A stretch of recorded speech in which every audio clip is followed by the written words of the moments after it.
Hello guys, Evie here from the Nerd Squad crew and welcome back to the channel. Today we're featuring a deck profile on the revolutionary queen herself, Yellow Betty. This deck is pretty aggro and fairly budget friendly since it focuses mainly on playing revolutionary army cards with great other supporting characters to go with it.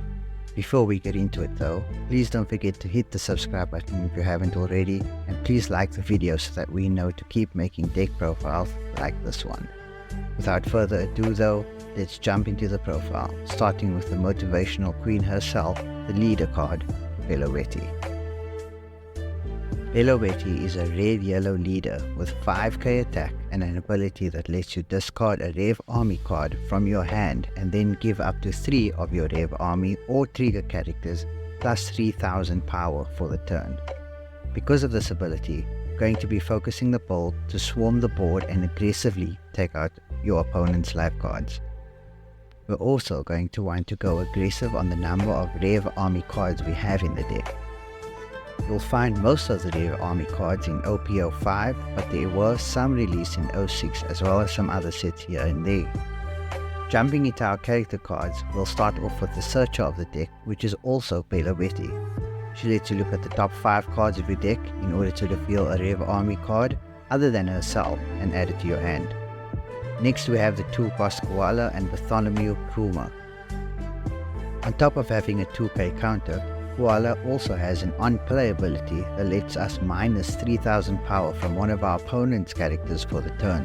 To go with her, Kuma has an on-play that lets him KO an opponent's character with 2000 power or less.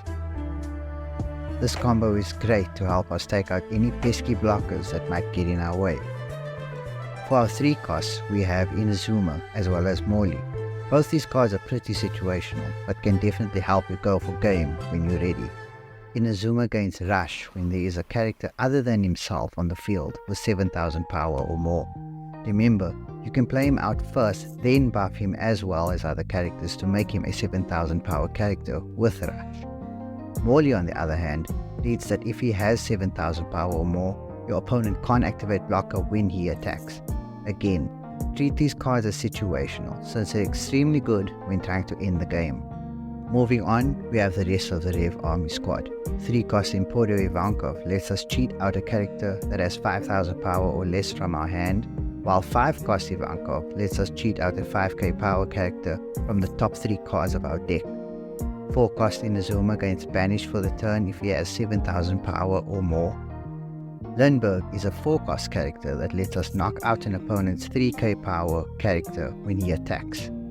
Then we have, in my opinion, the best card in the deck, 4-cost Karasu.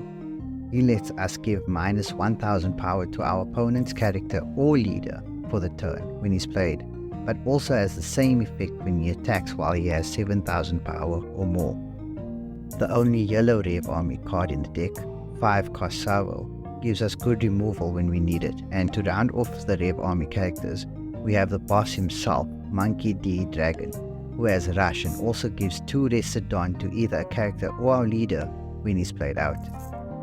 We also play some good staple 2k yellow cards, namely Capone Beige, Frankie and Satori. For events we only play 2, the 2-cost Fire Fist and the Stage Rev Army General Headquarters. You can check out the full deck list here, and it will also be in text form in the description box if you want to try it out in the sim for yourself. Next up, we're going to be jumping into some games so you can see the deck in action. Thank you for watching, and again, please leave a like on the video and let us know what you think of this deck profile. We have a lot more coming up, so subscribe to the channel so you don't miss anything.